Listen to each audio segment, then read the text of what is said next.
Hello students, I Abhay Kumar going to discuss part 6 of the chapter 5 Management and Matter of class 12. The topic to be discussed in this part is expression for time period of a magnetic dipole or a bar magnet or a magnetic needle oscillating in a uniform magnetic field and NCERT text problem 5.9 based on based on the formula which we are going to derive. समरूप चुंबकीय क्षेत्र में दोलन करने वाले दोलयमान किसी चुंबकीय द्विध्रुव या चुंबकीय सुई के आवर्तकाल का व्यंजक प्राप्त करना है और जिसकी सहायता से हम चुंबकीय क्षेत्र का मान भी मैग्नीट्यूड बी भी ऑब्टेन कर सकते हैं. टाइम पीरियड के एक्सप्रेशन के हेल्प से मैग्नेटिक फील्ड बी का उस प्लेस पर मैग्नेटिक फील्ड बी का मैग्नीट्यूड भी हम कैलकुलेट कर सकते हैं. उसके लिए भी फॉर्मूला ऑब्टेन कर सकते हैं. Suppose a magnetic dipole S N of length 12 and polar strength small M and magnetic dipole moment M vector lies in a uniform magnetic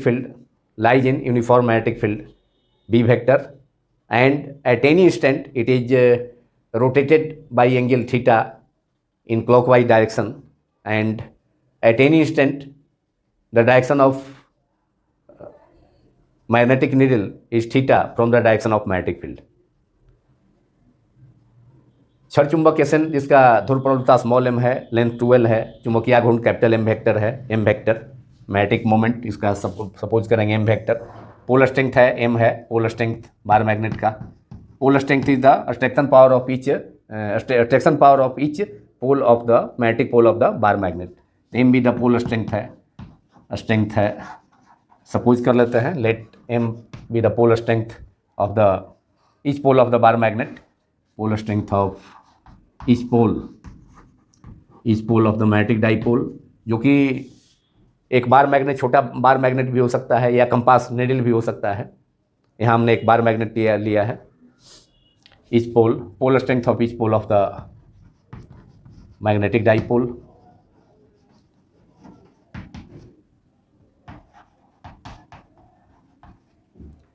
twelve इसका लेंथ है, length of the magnetic dipole, its length सीधे लिख देते हैं, its length means length of the magnetic dipole, और M vector इसका magnetic moment of the magnetic dipole, जिसको हिंदी में चुंबकीय आघूर्ण कहा जाता है. एम वेक्टर चुंबकीय आघूर्ण है, 12 लंबाई हो गया क्षण चुंबक का या मैग्नेटिक चुंबकीय द्विध्रुव का. M small M polar strength है, ध्रुव प्रबलता है. प्रत्येक ध्रुव की आकर्षण शक्ति को क्या कहा जाता है? अट्रैक्शन पावर को पोलर स्ट्रेंथ, ध्रुव प्रबलता कहा जाता है, हिंदी में ध्रुव प्रबलता. Magnetic moment, M is the magnetic moment of the bar magnet, magnetic dipole, magnetic moment, its magnetic moment, M is the its magnetic moment हो गया. At any instant the bar magnet initially the bar magnet was along the direction of magnetic field B. Initially bar magnet magnetic dipole B के direction में था और उसके बाद इसको clockwise direction में थीटा एंगल से डिफ्लेक्ट कर दिए हैं. थीटा एंगल से डिफ्लेक्ट किया गया है, तो इस पर एक डिफ्लेक्टिंग टॉर्क काम करेगा. वह डिफ्लेक्टिंग टॉर्क कितना हो जाएगा? तो अगर हम मोमेंट ऑफ इनर्शिया इस बार मैग्नेट का, मैग्नेटिक डाइपोल का, चुंबकीय द्विध्रुव का मोमेंट ऑफ इनर्शिया, जड़त्वाघूर्ण जिसको हिंदी में कहा जाता है, उसको आई मान लें. एक्सिस, जिस एक्सिस के अबाउट रोटेट करेगा, क्योंकि ये बार मैग्नेट जो है अपने सेंटर से पास करने वाला एक्सिस के अबाउट रोटेट करने के लिए फ्री है और इसीलिए ऑसिलेट भी कर रहा है. तो ऑसिलेशन जो होगा वो सेंटर से पास करने वाला एक्सिस के अबाउट होगा और जिसके अबाउट टाइम पीरियड भी हमको कैलकुलेट करना है. तो मोमेंट ऑफ इनर्शिया अगर आई हम मान लें और एंगुलर एक्सेलरेशन इसका अल्फा वेक्टर और D square theta by D T square, that is rate of change of angular velocity D theta by D T, और and angular acceleration is rate of change of angular velocity, that is D by D T of D theta by D T, that is alpha. Angular acceleration होता है alpha. इसका moment of I suppose कर लेते हैं moment of inertia है of the bar magnet of the magnetic dipole about an axis passing throw its center about which the bar magnet is oscillating, free to oscillate. उस axis के about, इसके centre से pass करने वाला जो axis होगा उसके अबाउट बार मैग्नेट रोटेट करने के लिए या ऑसिलेट करने के लिए फ्री है. Moment of inertia of the magnetic dipole, moment of inertia I with the moment of inertia of the magnetic dipole about its rotatory axis, about the rotatory axis, the axis passing through the center through which the bar magnet is free to oscillate. Bar magnet centre से इस magnetic dipole के centre से pass करने वाला जो axis है उसके about oscillate करने के लिए, रोटेट करने के लिए फ्री है. About the rotatory axis, about the axis that is rotatory axis, about the rotatory axis. I moment of inertia हो गया रोटेटरी एक्सिस के अबाउट, जिसके about bar magnet magnetic dipole rotate करेगा या ओसिलेट करेगा. And D square theta by D T square, ये angular acceleration हो गया. इसको अल्फा सिंबल से भी डिनोट करते हैं, और इसको हम लिख सकते हैं D omega by D T, rate of change of angular velocity, D omega by D T. And omega is D theta by D T, omega is D theta by D T, omega is D theta by D T, omega is D theta by D T, rate of change of angular displacement. So alpha is equal to D omega by D T, alpha is equal to angular acceleration D omega by D T, that is D omega upon D T. And omega is D theta by D T, तो omega की जगह D theta by D T रख देंगे, तो D by D T of D theta by D T, तो alpha हो जाएगा कितना, D square theta upon D T square. Angular acceleration हो गया D square theta upon D T square, angular acceleration of the magnetic dipole, angular acceleration of the magnetic dipole, angular acceleration of the magnetic dipole का angular acceleration है, कोणीय त्वरण है, of the angular acceleration of the magnetic dipole, magnetic dipole. अब इसको अगर शुरू में मान सपोज करते हैं कि bar magnet, suppose the bar magnet was initially along the direction of magnetic field B vector and then we rotated in the bar magnet along the direction in clockwise direction. We have deflected the bar magnet from the direction of magnetic field through a small angle, through angle theta, and at any instant the forces acting on north pole and south pole of the bar magnet are mb and mb. Both forces are of equal magnitude but in acting in opposite direction. They form a couple, restoring couple, and moment of the restoring couple is the restoring torque acting on the bar magnet, which tries to bring the magnetic dipole back to its position, that is along the direction of magnetic field B. ये दोनों forces जो north pole और south pole पर magnetic dipole के act कर रहे हैं, M B और एम बी दोनों का मैग्नीट्यूड सेम है. नॉर्थ पोल पर जो फोर्स काम करेगा उसका direction M B vector magnetic field के डायरेक्शन के लॉन्ग होगा, और साउथ पोल पर जो फोर्स काम करेगा उसका डायरेक्शन मैग्नेटिक फील्ड के डायरेक्शन के अपोजिट होगा, डाउनवर्ड. तो दोनों फोर्सेस जो है मैग्नीट्यूड में इक्वल है, डायरेक्शन में अपोजिट है, तो इसलिए एक कपुल का फॉर्मेशन करेगा. वह कपुल कौन हो जाएगा, रिस्टोरिंग कपुल होगा, और उसका मोमेंट जो होगा रिस्टोरिंग टॉर्क होगा. अब रिस्टोरिंग कपुल का मोमेंट कैसे निकाला जाएगा, तो मोमेंट के लिए magnitude of either forces M B vector और एम बी वेक्टर दोनों नॉर्थ और साउथ पोल पर इक्वल मैग्नीट्यूड का फोर्स काम एक्ट कर रहा है अपोजिट डायरेक्शन में, तो दोनों में से आइदर फोर्सेस का magnitude multiply by perpendicular distance between both forces. तो परपेंडिकुलर डिस्टेंस कौन हो जाएगा, एच डी हो जाएगा दोनों फोर्स के बीच का. तो ये हम एक्सप्रेशन निकाल चुके हैं टॉर्क के लिए. तो जिसका एक्सप्रेशन आता है कितना, M B capital M B sine theta, M into two L magnetic dipole moment M vector.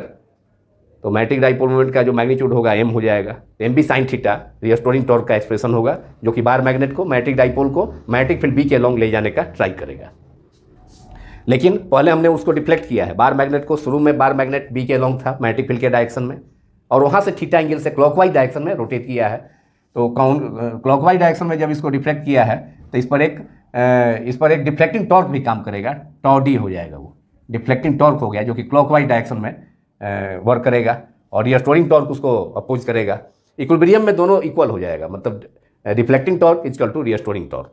तो हमने I of moment of inertia इसमें सपोज किया है इस मैग्नेटिक डाइपोल का, इसके सेंटर से पास होने वाले एक्सिस के अबाउट, जिसके अबाउट ये रोटेट करेगा, ओसिलेट करेगा फ्रीली. और D square theta by D T square is alpha vector, symbol of angular rate of change of angular velocity, that is angular acceleration. D omega by D T rate of change of angular velocity, और omega is D theta by D T. Therefore alpha vector angular acceleration is D by D T of D theta by D T, that is D square theta upon D T square, जो हमने लिखा है D square theta by D T square. Alpha vector symbol हो गया angular acceleration का, और इसको आप सपोज इसको लिखा जा सकता है D omega by D T भी, D square theta by D T square को. The angular acceleration of the magnetic dipole. So अब कितना काम करेगा डिफ्लेक्टिंग टॉर्क? डिफ्लेक्टिंग टॉर्क का फार्मूला होता है मोमेंट ऑफ इनर्शिया। हम लोगों ने रोटेशनल मोशन क्लास 11th में पढ़ा है, मोमेंट ऑफ रोटेशनल डायनेमिक्स में, कि अगर किसी बॉडी का रोटेटिव एक्सिस के अबाउट बॉडी का मोमेंट ऑफ इनर्शिया आई है और एंगुलर एक्सेलरेशन उस रिजिड बॉडी का D square theta by D T square है, तो या D omega by D T है, या अल्फा वेक्टर है, तो torque acting on the rigid body is moment of inertia multiplied by angular acceleration. तो वहाँ तो रिजिड बॉडी था, यहाँ पर रिजिड बॉडी के जगह पर क्या है, बार मैग्नेट है या कंपास नीडल है। कंपास नीडल भी इसमें लिया जा सकता है, जो कि काफ़ी छोटा मैग्नेट जिसको माना, बहुत स्मॉल मैग्नेट कंपास नीडल को माना जा सकता है। तो उस पर डिफ्लेक्टिंग टॉर्क कितना काम करेगा? फॉर्मूला वही होगा, moment of inertia multiplied by angular acceleration. तो डिफ्लेक्टिंग टॉर्क होगा टॉ डी, जो क्लॉकवाइज डायरेक्शन में हमने दिखाया है, वो होगा I into D square theta by D T square. और ये स्टोरिंग टॉर्क कितना होगा? एम बी साइन थीटा, जो हम लोगों ने पिछले पार्ट्स में डिराइव किया था। तो इक्विलिब्रियम में क्या हो जाएगा? मान लिया कि ये बार मैग्नेट जो है मैग्नेटिक फील्ड के डायरेक्शन बी से किसी एंगल पर जाके रुक गया, तो रुकने का मतलब कब रुकेगा? जब डिफ्लेक्टिंग टॉर्क और ये स्टोरिंग टॉर्क दोनों का वैल्यू सेम हो जाएगा। तो in the equilibrium tau D equal to tau R, मतलब deflecting torque equal to the storing torque.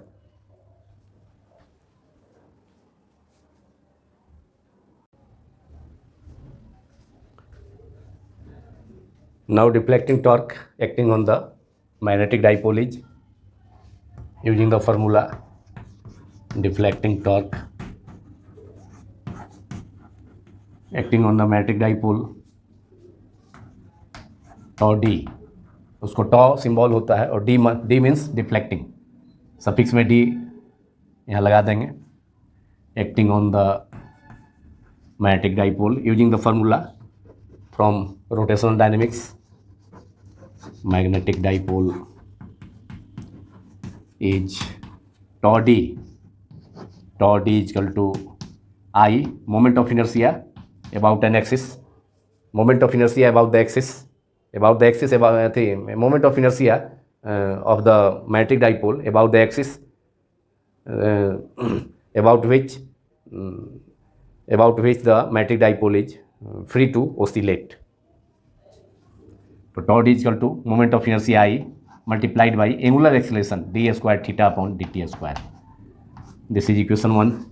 And the restoring torque we know very well. In the previous parts we have discussed restoring torque more than one times. So restoring torque tau r is equal to mb sin theta. Now restoring torque and the restoring torque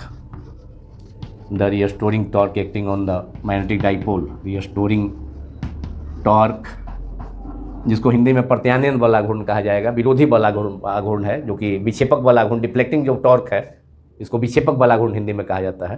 तो उसके उल्टा, मतलब उल्टा काम करता है, उल्टे direction में कार्य करता है, वर्क करता है, जो कि मैग्नेटिक डाइपोल को मैग्नेटिक फील्ड बी के डायरेक्शन में ले जाने का ट्राई करता है, जबकि डिफ्लेक्टिंग टॉर्क उसको बी के डायरेक्शन से थीटा एंगल से डिफ्लेक्ट कर दिया है। तो the restoring torque acting on the magnetic dipole is acting on the magnetic dipole is tau r for restoring torque, tau is the symbol of torque, बल आघूर्ण का संकेत tau है, r for restoring here in suffix tau d, तो d for deflecting torque, ये restoring torque हो गया। तो ये हो गया कितना? mb sin theta. डायरेक्शन एक दूसरे के अपोजिट है, mb डिफ्लेक्टिंग टॉर्क का अपोजिट है, तो यहाँ पर निगेटिव साइन दिया जा सकता है। बाद में इसको दोनों को इक्वल करने के बाद निगेटिव साइन हम इसमें इंट्रोड्यूस कर देंगे। इक्विलिब्रियम में क्या होगा? मान लिया कि बार मैग्नेट के मैग्नेटिक फील्ड के डायरेक्शन से बार मैग्नेट थीटा कोण पर आकर के टिक गया, थीटा कोण पर आकर के रुक गया। इसका मतलब क्या है कि जितना डिफ्लेक्टिंग टॉर्क एक्ट कर रहा है उतना ही रिस्टोरिंग टॉर्क काम एक्ट कर रहा है, दोनों का मैग्नीट्यूड सेम है, डायरेक्शन अपोजिट। तो in the equilibrium of the magnetic dipole, in the equilibrium of the magnetic dipole, equilibrium of the magnetic dipole, we have magnetic dipole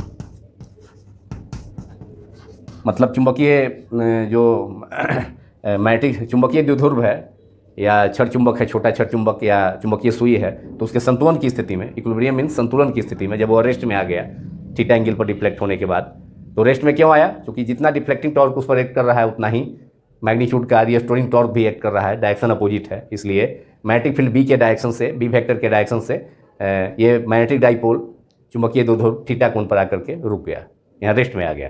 कारण क्या है? दोनों टॉर्क का वैल्यू सेम है, दोनों टॉर्क का मैग्नीट्यूड सेम हो गया, डायरेक्शन अपोजिट है और वो एक्ट कर रहा है उस अकेले मैग्नेटिक डाइपोल पर, इसलिए मैग्नेटिक डाइपोल थीटा एंगल पर आकर के रेस्ट में आ गया। इसका मतलब कि इक्विलिब्रियम में है वो, दोनों फोर्स का, दोनों टॉर्क का फोर्स का, दोनों टॉर्क का मैग्नीट्यूड सेम है, डायरेक्शन अपोजिट है।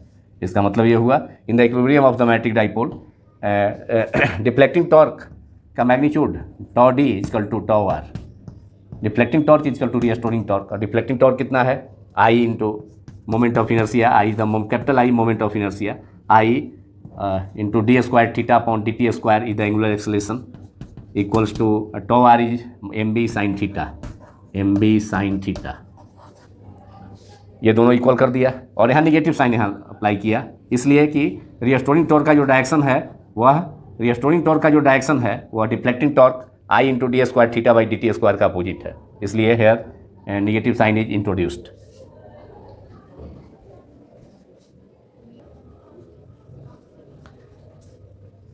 तो now if theta is small then we can take sine theta equal to theta, और here minus sign is taken because the direction of restoring torque tau r is opposite to the that of the deflecting torque। क्योंकि प्रत्यानयन वाला गुण restoring जो torque है जो कि magnetic डाइपोलेशन पर act कर रहा है, तो वह डिफ्लेक्टिंग जो टॉर्क है विक्षेपक वाला गुण उसके अपोजिट काम कर रहा है, इसलिए हम माइनस साइन इज टेकन। और ये बतला रहा है कि जो डिफ्लेक्शन है इसका, बार मैग्नेट का डिफ्लेक्शन है, एंगुलर डिफ्लेक्शन कितना है, एंगुलर डिस्प्लेसमेंट, एंगुलर डिफ्लेक्शन या एंगुलर डिस्प्लेसमेंट कहिए इसको, तो ये थीटा है। तो एंगुलर टॉर्क जो होगा एंगुलर डिस्प्लेसमेंट किधर दिया है? क्लॉकवाइज डायरेक्शन में दिया है, हमने किया है, और टॉर्क एक्ट कर रहा है अपोजिट डायरेक्शन में। तो ये शो कर रहा है कि जो एंगुलर डिस्प्लेसमेंट है, रिस्टोरिंग टॉर्क जो है, एंगुलर डिस्प्लेसमेंट जो मैग्नेटिक डाइपोल का है उसका अपोजिट है, ये minus sign is taken. If theta is small then this can be written as equation 3। If theta is small, if theta is small, तो for a small theta sine theta होता है nearly equal to theta, sine theta nearly equal to theta, nearly equal to theta. Therefore RHS of equation 3 becomes, right hand side equation 3 का हो जाएगा I into equation 3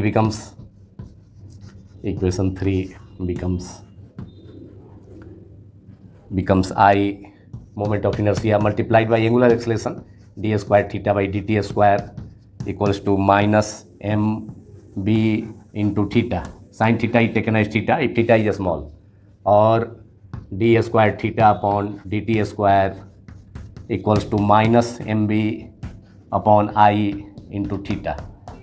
और यहाँ पर we can suppose it as equation 4, इसको equation 4 मान सकते हैं। यहाँ एम क्या है? M is the magnetic moment of the magnetic dipole, B the magnetic field, direction of magnetic field is directed, is shown in the figure, and I the moment of inertia, and theta is the angular displacement। जब reflecting torque act किया है तो theta angular displacement से clockwise direction में bar magnet displace हो गया है magnetic field के डायरेक्शन से, तो theta is the angular displacement. Therefore ये all terms that is magnetic moment, magnetic field and I are constant, so it is taken as a constant, M B by I is constant, and suppose that constant is omega square. क्योंकि हमको time period का expression निकालना है तो उसको omega square, omega suppose करेंगे तो हमको सहूलियत होगी, हेल्प मिलेगा, क्योंकि ओमेगा इजकल टू होता है angular speed is equal to angular velocity 2π/t, और टाइम पीरियड का एक्सप्रेशन हमें मालूम करना है, उसके लिए फॉर्मूला डिराइव करना है, एक्सप्रेशन डिराइव करना है।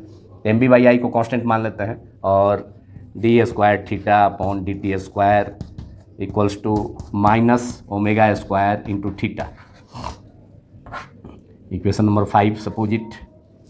And now where omega square equal to M B upon I, where जो कि कांस्टेंट है, एम बी कांस्टेंट है, मैग्नेटिक मोमेंट किसी पार्टिकुलर मैग्नेटिक डाइपोल के लिए, किसी खास मैग्नेटिक डाइपोल के लिए कैपिटल एम कांस्टेंट होगा, मैग्नेटिक फील्ड बी उस प्लेस पर कांस्टेंट होगा, जहाँ पर कि यूनिफॉर्म मैग्नेटिक फील्ड बी में बार मैग्नेट को या मैग्नेटिक डाइपोल को या कंपास नीडल को रखा गया है। तो where M B upon I ये कांस्टेंट है, इस कांस्टेंट को क्या कहेंगे ओमेगा स्क्वायर से, और इसको भी इक्वेशन 6 सपोज कर लेते हैं, क्योंकि इसकी हेल्प से हम टाइम पीरियड का एक्सप्रेशन निकालेंगे, ऑब्टेन करेंगे। अब इक्वेशन 5 से क्या हो गया, D square theta equal to minus omega square some constant multiplied by theta. So we can write equation 5 as D square theta upon D T square directly proportional to minus theta, जो that means angular acceleration proportional to angular displacement. इसका मतलब है कि जो angular motion होगा angle के term में, angle swept by the magnetic dipole when it is displaced from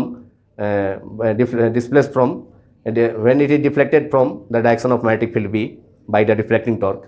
तो एंगुलर जो डिस्प्लेसमेंट होगा बार मैग्नेट का मैग्नेटिक डाइपोल का, वह क्या होगा, सिंपल हार्मोनिक मोशन हो जाएगा। क्योंकि सिंपल हार्मोनिक मोशन का एक कैरेक्टरिस्टिक्स है, हम लोग जानते हैं, तो 11th में ऑसिलेशन चैप्टर में हमने पढ़ा था कि अगर डिस्प्लेसमेंट, अगर एक्सेलरेशन जो है प्रोपोर्शनल होता है डिस्प्लेसमेंट के, एक्सेलरेशन प्रोपोर्शनल होता है माइनस डिस्प्लेसमेंट से के, तो इसका मतलब है कि पार्टिकल का मोशन या बॉडी का मोशन सिंपल हार्मोनिक मोशन होगा। और एक्सेलरेशन का डायरेक्शन माइनस साइन इंडिकेट करता है कि एक्सेलरेशन का जो डायरेक्शन है वह डिस्प्लेसमेंट के अपोजिट है। वहाँ हमने देखा था सिंपल हार्मोनिक मोशन चैप्टर में, ऑसिलेशन चैप्टर में, चैप्टर नंबर 14 में 11th में। तो इससे अब ये हम लिख सकते हैं इक्वेशन 5 को। Equation 5 can be written as D square theta by equation 5 becomes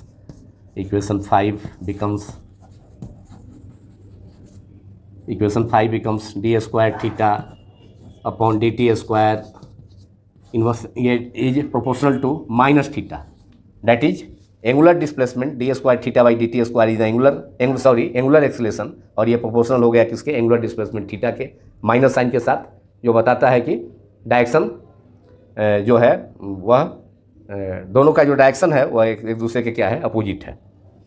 that is angular acceleration directly proportional to angular minus angular displacement. तो ये किसका कैरेक्टरिस्टिक है, किसका लक्षण है, किसका प्रॉपर्टी है, सिंपल हार्मोनिक मोशन का।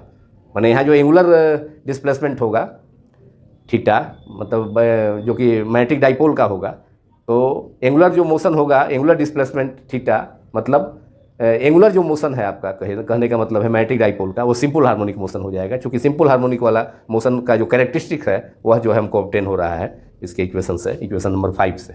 That is angular acceleration directly proportional to angular displacement. Angular acceleration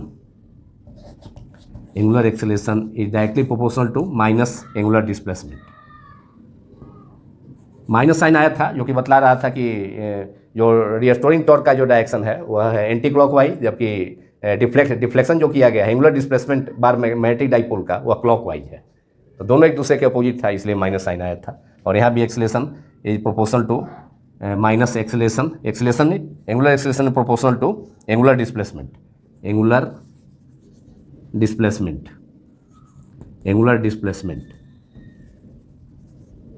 displacement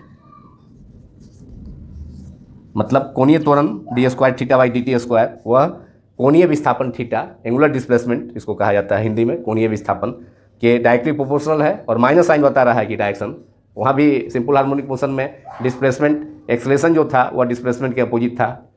displacement कर रहे थे फिक्स पॉइंट से बाहर की तरफ आउटवर्ड डायरेक्शन में, और एक्सेलरेशन हमेशा फिक्स पॉइंट के अलोंग एक्ट करता था, सिंपल हार्मोनिक मोशन में होता है। तो यहाँ भी वही प्रॉपर्टी आ गया, angular displacement directly proportional to angular acceleration directly proportional to angular displacement with negative sign. So the motion of the magnetic dipole is angular motion of the magnetic dipole moment is magnetic dipole is simple harmonic motion. तो we can write so angular motion, so motion or angular motion of the magnetic dipole is angular motion of the magnetic dipole is SHM, simple harmonic motion of the magnetic dipole is simple harmonic motion, dipole is SHM, simple harmonic motion। अब हमको time period का expression obtain करना है, जो कोई equation 6 से हमने M B upon I equal to omega square magnetic dipole के ओसिलेशन के टाइम पीरियड का एक्सप्रेशन हमको ऑब्टेन करना है, क्योंकि मैग्नेटिक डाइपोल बी अपने सेंटर से पास करने वाला एक्सिस के अबाउट जो है वो सिलेक्ट करेगा, वो सिलेक्ट करने के लिए फ्री है। तो ओसिलेशन का जो टाइम पीरियड है, टाइम पीरियड क्या होता है, एक कंप्लीट रिवॉल्यूशन में जो time taken in one complete revolution by a body is called time period, here the body is a magnetic dipole. तो इस फॉर्मूला से इक्वेशन 6 से जो हमने obtain M B upon I equal to omega square, इससे हम T का expression obtain कर सकते हैं।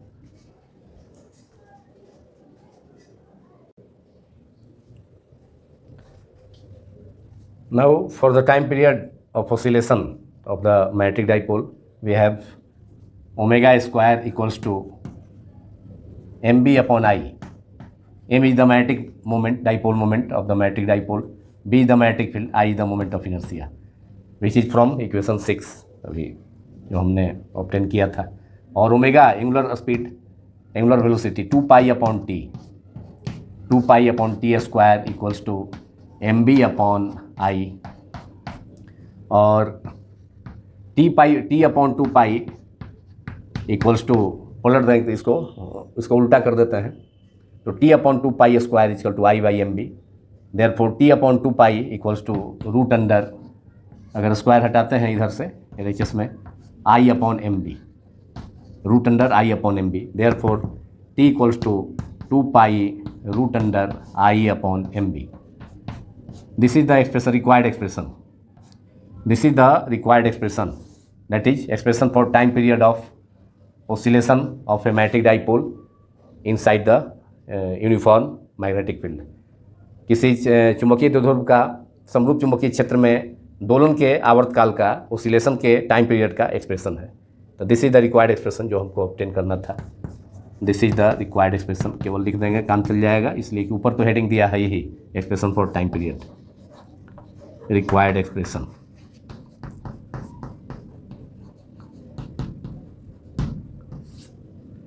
अब इससे फ्रीक्वेंसी भी निकाला जा सकता है, इससे फ्रीक्वेंसी मैग्नेटिक फील्ड भी निकाला जा सकता है, मैग्नेटिक फील्ड बी का वैल्यू भी निकाला जा सकता है इससे, और फ्रीक्वेंसी भी निकाला जा सकता है। Frequency n equal to 1/t होता है, frequency of oscillation, frequency of oscillation of the bar magnet is, frequency of oscillation, frequency of oscillation, oscillations of the bar magnet of the magnetic dipole, or bar magnet is magnetic dipole is n equals to 1 upon t। Frequency जो होता है वह time period का reciprocal होता है, तो 1/2 pi root under I by M B, तो 1/2 pi root under M B upon I हो जाएगा। ये हो जाएगा 1/2 pi root under M B upon I, M B upon I, और ये फ्रीक्वेंसी का एक्सप्रेशन हो गया। दिस इज इक्वेशन, ये 7 8 था, 6 7 8, ये 9 इसको सपोज कर लेते हैं। तो this is the frequency of oscillations of the magnetic dipole inside the uniform magnetic field. n equal to 1/2 pi root under M B upon I. इस प्रॉब्लम थी, इस फॉर्मूला पर बेस्ड प्रॉब्लम है 5.9 जो हम सॉल्व करेंगे।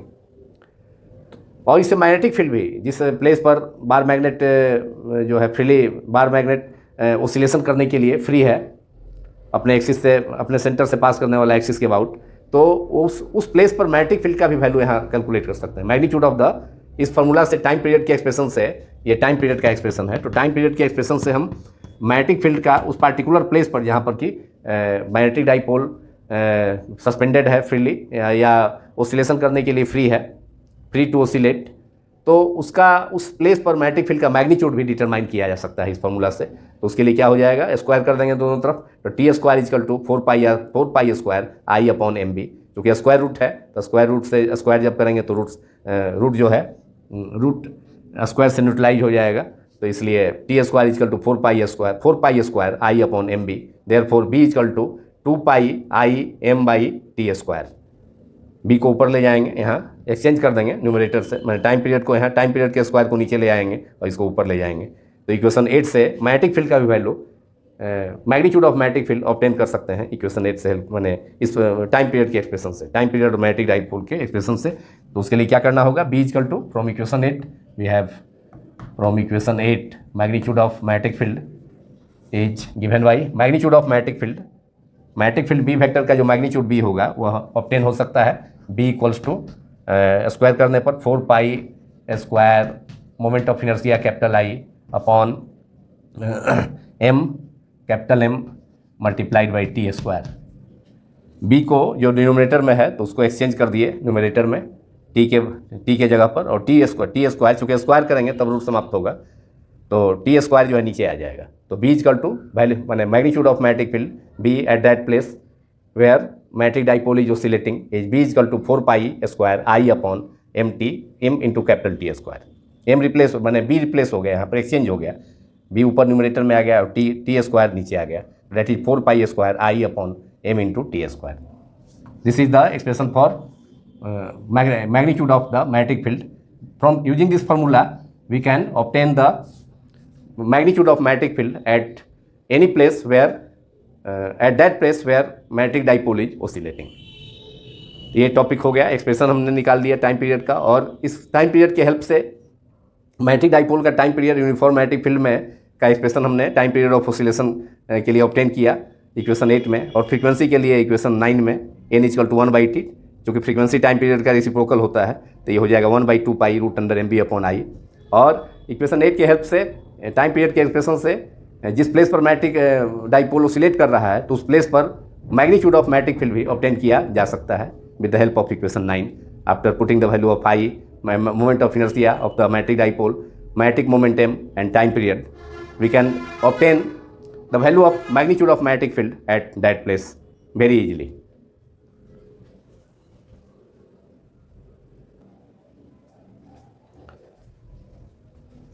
Now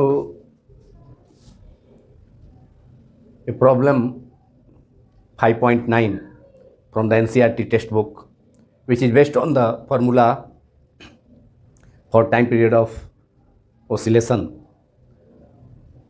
of a magnetic dipole.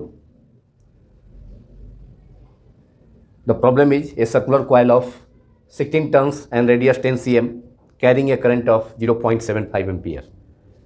It is given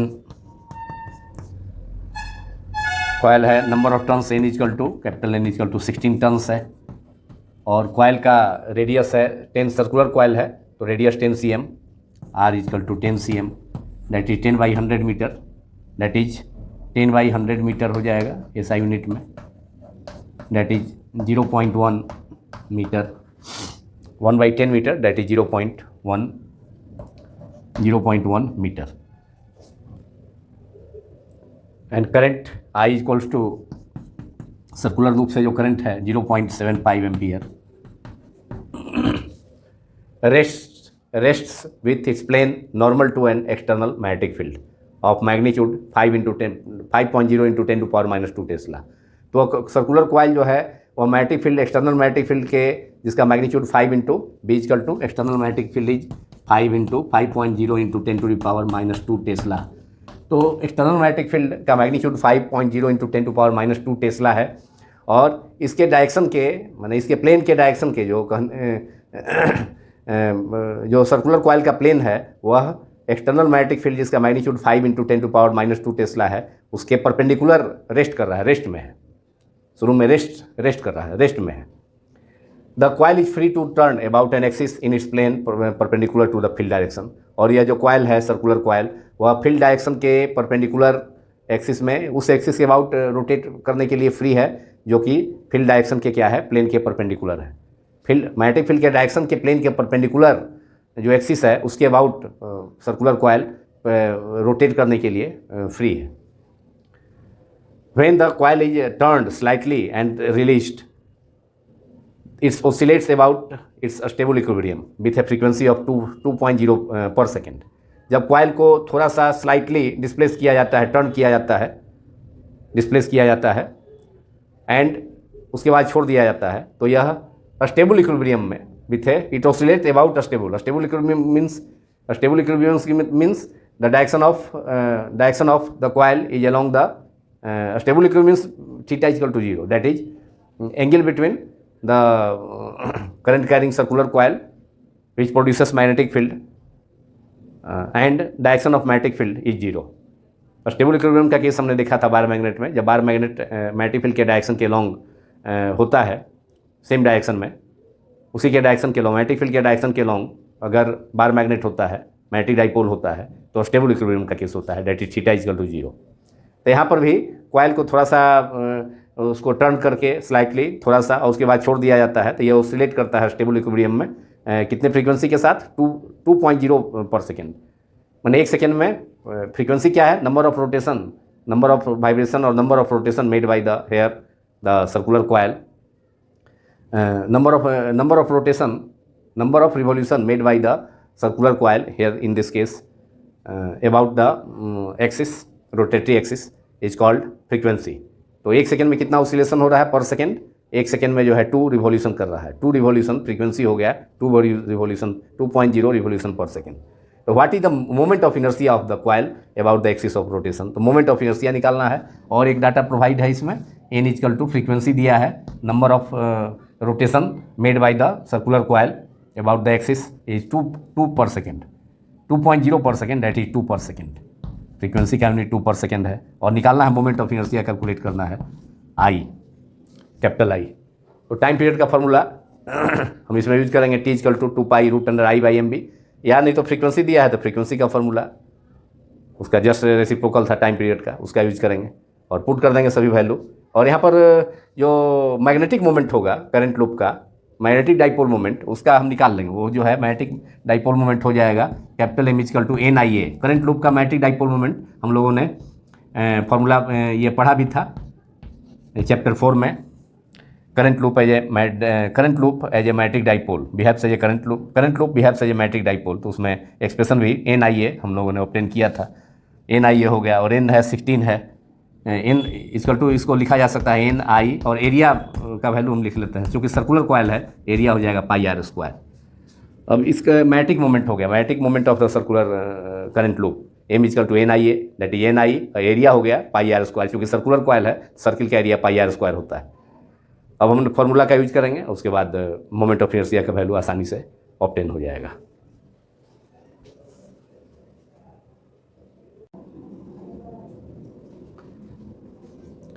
Now using the formula for frequency of oscillations of the current carrying circular loop is n equal to 1/2π√mb/i, और हमें calculate करना है moment of inertia.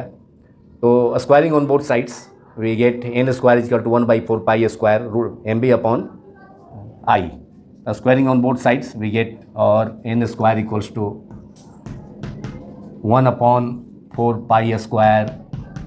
mb/i multiplied by mb/i। Therefore I equals to moment of inertia, I को numerator में ले आते हैं और यहाँ n² को नीचे में एक्सचेंज कर लेते हैं, I और n² को न्यूमरेटर और डिनोमिनेटर से। तो mb/4π² n² equals to mb, और m का वैल्यू हमने यहाँ रखा है, निकाला है NIA। m का formula magnetic dipole moment of the circular loop NIA, और एरिया चूँकि सर्कुलर लूप है तो एरिया πr² हो जाएगा। और सारा वैल्यू जो है, नंबर ऑफ टर्न 16 दिया है, 16 टर्न है, रेडियस है 10 सेंटीमीटर, दैट इज मीटर में कन्वर्ट कर लिया, 10/100 metre, that is 0.1 metre. I current दिया है 0.75 ampere, and magnetic field is 5.0 into 10⁻⁻2 tesla. तो सारे वैल्यू को हम पुट कर सकते हैं, और m की जगह NI πr² NI, तो n का वैल्यू है 16, और मल्टीप्लाइड बाई करंट I का वैल्यू 0.75, सभी वैल्यू पुट करते हैं। NI एरिया πr², पाई का value 3.14 22/7 that is, and r equal to radius is 0.1, तो r² है तो 0.1 का स्क्वायर हो गया। यहाँ से m का value NIA that is NI into πr², यहाँ पर हम m के बदले में सारा वैल्यू NI इंटू πr², तो सभी का जो वैल्यू दिया है उसको हमने पुट कर दिया। और b is given, magnetic field b is given 5 into 10⁻⁻2 multiplied by 5 into 10⁻⁻2 है टेस्ला अपॉन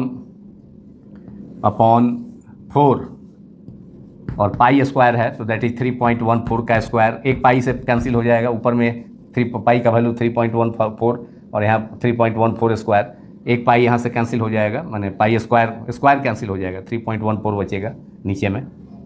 और ये 4 से 4 मल्टीप्लाइड बाई 4 दैट इज 16। तो और 4 पाई 3.14 स्क्वायर। और फ्रीक्वेंसी इज 2 पर second. Frequency is the number of rotation made by the circular loop पर second. 1 second में कितना रोटेशन है, तो 2 रोटेशन पर सेकेंड है। तो इंटू 2 हो गया 2 स्क्वायर दैट इज 4। 2 स्क्वायर, तो 2 स्क्वायर से फिर ये 4 कैंसिल हो जाएगा। 4 से 16 से मैंने 4 से 16 जो है 4 यहाँ कैंसिल होकर के आया था, फिर 4 से 2 स्क्वायर ही कैंसिल हो गया। अब 3.14 नीचे बचेगा और ऊपर में 5 है। तो अब ये सब कैलकुलेट करके हमारा एक स्टेप और इसको ले जाते हैं। 1 इंटू 10 टू पावर 5 एंड 0.75, तो ये हो जाएगा 5 इंटू 5 25, 5 2 रिमाइंडर होगा 7 मल्टीप्लाइड बाई 5 35 और 2 375 और 2 प्लेस पर डिसमल है तो 3.75 मल्टीप्लाइड बाई 5 किया है। और यहाँ 10 टू पावर -2 और यहाँ 1 into 10 to power 0.1 into 0.1 that is 1 into 10 to power -2, तो दैट इज 10 टू पावर -4 यहाँ हो जाएगा। और नीचे में बच रहा है केवल 3.14। अब यहाँ पर भी 2 प्लेस पर डिसमल है यहाँ 3.14, तो इसका -2 पावर होगा। ये 2 प्लेस पर डिसमल -2 पावर -4 के 2 पावर से नेगेटिव पावर से कैंसिल होकर के -2 ही बचेगा। अब ये 3.75 अपॉन ये आपका अब बच रहा है प्लस 0.75 में 5 से मल्टीप्लाई कर ही दिए तो 375 आया। ये 75 में 5 से मल्टीप्लाई करेंगे 375, तो हमने कर ही दिया। तो अब ये बचेगा 3.75 इंटू 10 टू पावर ये हो गया 3.75 upon 314 multiplied by 10 to the power -2 that is. अब इसको हम कर लिख सकते हैं, इसको we can write it as यहाँ अगर दो प्लेस पर डिसमल यहाँ से हटाएं तो यहाँ पर 2 प्लेस पर -2 है तो यहाँ पर -4 हो जाएगा। फिर 3.75 की जगह 375 लिखें तो यहाँ पर 375 into 375 upon 100 that is 10 square, ऊपर जाके -2, तो -2 पहले से है -4 हो जाएगा। फिर अब ये हम डिवाइड करेंगे 375 में 314 से, तो ये एक बार तो जा ही रहा है 1.2, फिर 2 बार जाएगा नियरली ये 10 टू द पावर -4 और यूनिट होता है मोमेंट ऑफ इनर्शिया का kg मीटर स्क्वायर। तो this is the unit of this is the value of moment of inertia of the this is the value of moment of inertia of the current carrying circular loop. This is the answer of the problem. I is equal to 1.2 into 10 to power -4 kg metre square. और इसी problem के solution के साथ ये part 6 chapter 5 का magnetism and matter class 12 का समाप्त होता है। Thank you very much.